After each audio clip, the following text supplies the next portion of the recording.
I am John Lewis, also known as Badass Vegan. No, I did not give myself that name because everybody thinks it's a cocky thing to say, but I do accept it.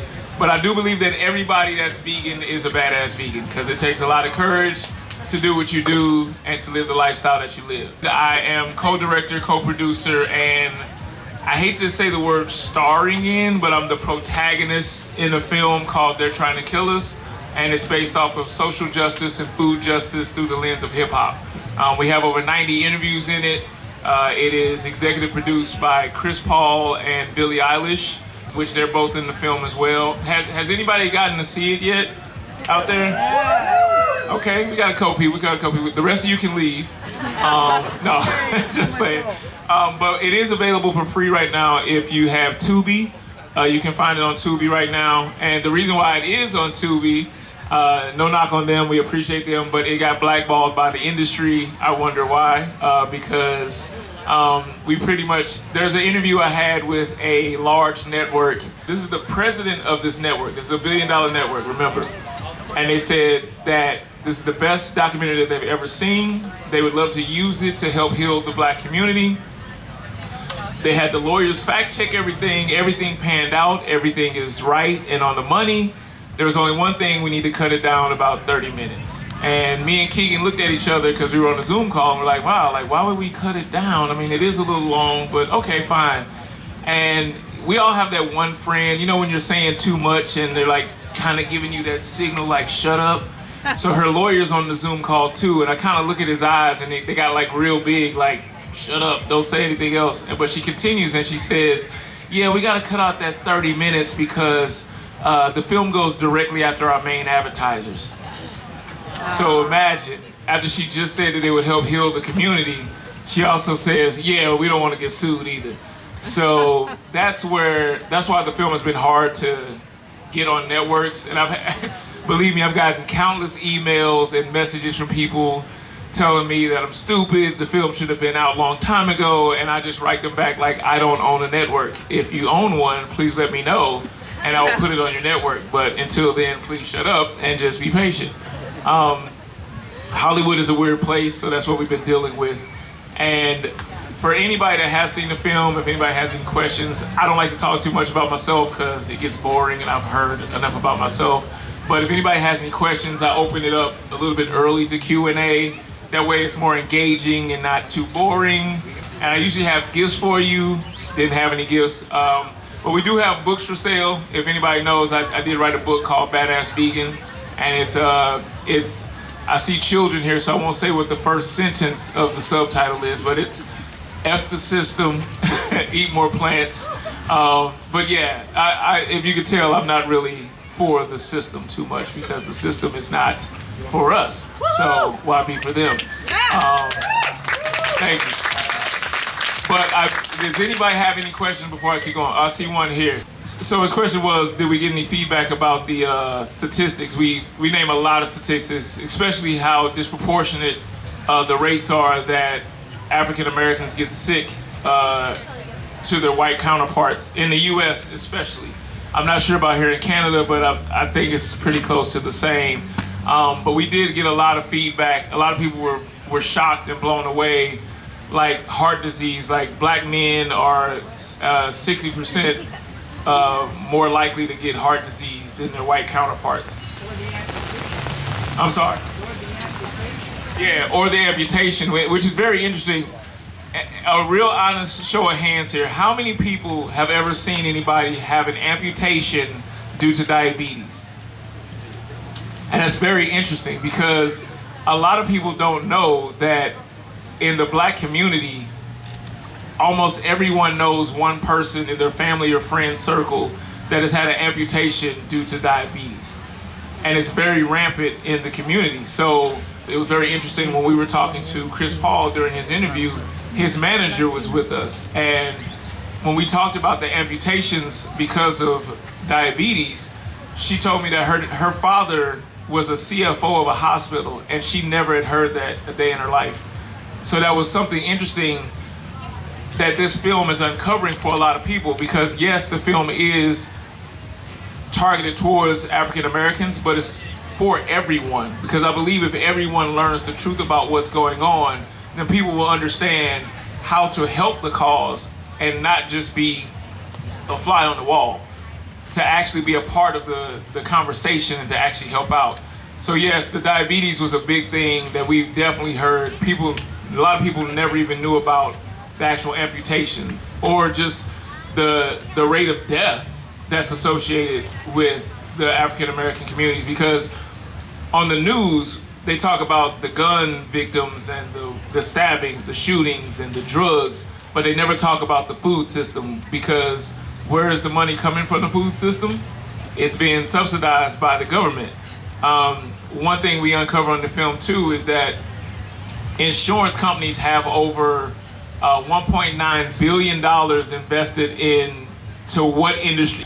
What industry do you think that the insurance companies have $1.9 billion invested to? Anybody? Pharma. Pharma, that's a good guess. That's a good guess. Meat. Oh, somebody said it. Fast food. They have $1.9 billion invested in the fast food. So when you get sick from eating the fast food, they get paid off of that. And then you need to call them, so they get paid off of you going to them because you need them to get the surgery. And then they also have money invested in who else? The hospitals. So now they're getting paid 3 ways no matter what happens to you. So the best way to really get over on the system is to be the healthiest you can be. I saw some other hands out there. Her question was if we were connected with Eric Adams at all. We did get to interview Eric Adams for the film. This was actually before he was even mayor. He was still Brooklyn Bureau president at the time. So we've been working to be more involved with what's going on with the hospital system, but we're not all the way in yet. But we are working on getting more involved so that the film can be a part of the educational series, so that people can see exactly what's going on. Like, I know it's a lot of red tape with government officials right now, and they don't have the best reputation, but any way we can be a part of that and come in on the good side, then we're excited to do that for sure. Another thing to mention about the film is that it actually took us 5 years to actually finish the film. A lot of people think that when they see a film on the networks that it was done the day before yesterday, and no, it took like 5 years. My son wasn't even born yet when we started filming. My son is 6 now. So imagine how long it takes to actually finish this film. And we had a lot of like pushback. There's an organization by the name of Animal Agricultural Alliance who put out a nice little newsletter to all its members and warned them about our film and told them that they need to have their rebuttals ready, because when this film drops, it's going to be a problem for anyone that's in the Animal Agricultural Alliance. So we've gotten death threats, we've gotten people tried to bankrupt the film itself to keep it from coming out, but it's still out. And the more you all see it, the more you all share it, the better it is, because that's how we really take our power back and actually take our health back. Is the more healthy people we have out there, the stronger we are as a collective. Go ahead. You know, she said it's a great documentary, and is there any way to get on Netflix? Funny story is, just like the OWN network, not only did Netflix turn it down, and has anybody seen What the Health? Yeah. Okay, so we're actually the official follow-up film to What the Health. My co-director, co-producer, Keaton Kuhn, actually wrote What the Health, and I helped produce it. So even with the success of What the Health, we offered them the film for free, and they still said no. And everybody's like, well, why? And we said, well, because we actually name names, and we name where the money's going and where the money's coming from. We name who's getting rich off of the sick and who's doing what. So they don't want that. And nobody wants to be responsible for that, when, even though they can't be sued for it, because it's all facts. It's not like we made up any fabricated ideas or ideology. We're telling what's actually going on, but nobody wants to be the person that actually told on their counterparts, because later on, they're probably gonna want to film with that person or with that industry or whatever the case is. So yeah, we offered it to Netflix for free, and they said no thank you. I see a hand back there. I thought I did. Yeah. Can you put it on YouTube? It actually is on YouTube. Okay. It's on YouTube as well. I'm sorry, I don't remember the exact channel that it's on, but it is available on YouTube for a channel that. And this is the thing. The reason why when we do screenings, we do Tubi, we do things like that. The reason why we ask that people don't pirate it, because I know vegans, they got a good heart, but they still do stuff like that. Not looking at anybody in particular, but we all know that one person, is because the film cost us over $1 million to make. And we still owe the person that gave us the $1 million. So any revenue that we have coming in is to pay him back. And the good thing is he's never like pressured us for the money back. But I don't know about you all, but I don't want to owe anybody $1 million ever in life. So any way you can get people to go look at it, stream it. If they do a screening, please just don't screen it off of like YouTube. It's literally, we made the prices so affordable for organizations and groups. I think to do a screening, we start off at maybe $150, like literally. Like you can even charge ticket prices if you want to make the money back, but it all goes to the pot to pay the person back, because if we pay them back, guess what we get to do? We get to make more films with the money that he's like, oh, you know what? They paid my money back. Let's give them $2 million to make an even bigger film next time. So that's why we're not getting anything. I don't get paid anything for the film. I had some lady wrote me a message one day. She was like, hey, look, you're rich. I need you to give me $50,000 because I want to do this one thing for this program. And I was like, I'm sorry. Maybe because I don't complain about money, but I'm not sitting around with $50,000 just in my bank account. I apologize. So please, if you all can just spread the message, that helps out the overall cause. So we are working on some other projects to go along with the film, but we want to make sure that this is a success first.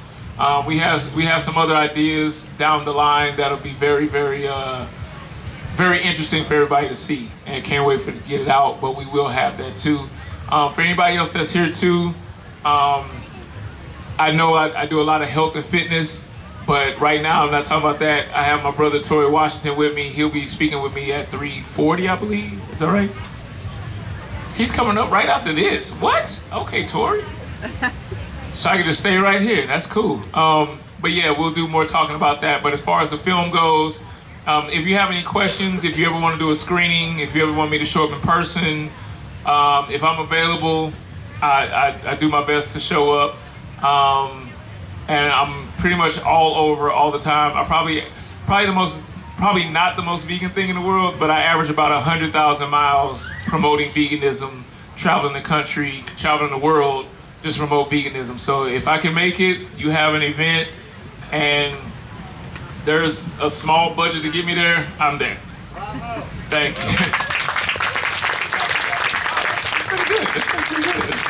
you. Yeah, her question is, no matter what vegan information you put out, you're always gonna get pushback. Somebody's gonna say something, somebody's gonna be on the contrary for it. And yes, I do get pushback, but I do believe that because of my position, I don't get a lot. Because I always tell people like where I'm from. I was a butcher at once. I know, crazy, right? I was a butcher at one time in my life. I was obese at one time in my life. I was literally born as a crack baby. I talk about that in the film. So I kind of break down all these barriers so that people feel like I'm one of them. Because a lot of times we feel isolated, and we feel like nobody's gone through the trouble or the tribulations that we've been through. And it helps to know that somebody's as messed up as we are. So I think that's why I don't get as much pushback, because I'm like, look, I'm just one of you. I just changed the way I look at life. And I think that's the way I look at it. Now, do I want the whole world to go vegan? Of course. Do I think they're going tomorrow? No. And I think the way to do it is, I think sometimes we isolate ourselves so much that we can't impact anybody else because we're so isolated. I think the only way, when people see me at an NBA game or they see me at a party or whatever it is, it's like the only way that we can actually get through to people is if we're around them. Like I have this rule with my friends, and that's probably why I don't have any money now, is because I always tell my friends, hey, if we go to a vegan restaurant, I'll pay. if they're not vegan. If you're vegan, I'm not paying for you, sorry. But if you're not vegan, I'm like, we go to a vegan restaurant, I'll pay. Because that gets them more inclined, like, you know what, man, I don't even have to pay for it either. All right, I'll go. And that gets, so I do little things like that because I think the only way to have the conversations is with people face to face as much as possible. Because let's be honest, even though we're not attempting to be trolls, sometimes we can be trolls. Especially when you go on somebody else's page and they just posted that they went windsurfing today. And they're like, you know what, when you go windsurfing, it messes with the whales. You know, they're like, whoa, wait a minute. Like, and it may be true. Now, I'm not saying it's not true, but I think there's ways to come across to where we're more friendly. So I think the contradiction a lot of times is more the position of where they live in life. And they're like, wait, why are you coming to me this way? Especially a total stranger. Now, I will say I do get people come to my page when I'm posting on my own page and I'm saying nothing bad about anybody, and then you do get the trolls. And the way I deal with trolls, and please, anybody, try this next time. The next time you get a troll on your page, don't get angry, don't get mad. One of my favorite things I do is, the first time they comment, I say, oh my God, you had such a busy day, but you took the time out of your day to come show me love on my page and help my algorithm. You are amazing. And then, thank you, but then, most of the times, they get even more mad and they come back at you again. I'm like, oh my God, this is 2 times in one day. You keep this up, man, we're gonna be BFFs. I'm telling you, and they keep going to the point where they finally just shut up. Because they're like, man, I can't get to this person. And that's what, because there's an old saying, Jay-Z made it popular, but it was the saying before him. It says, don't take time arguing with a fool because people from a distance can't tell who is who. So if you're sitting there arguing with the internet troll, all the people on the outside see is like, look at these 2 idiots arguing with each other.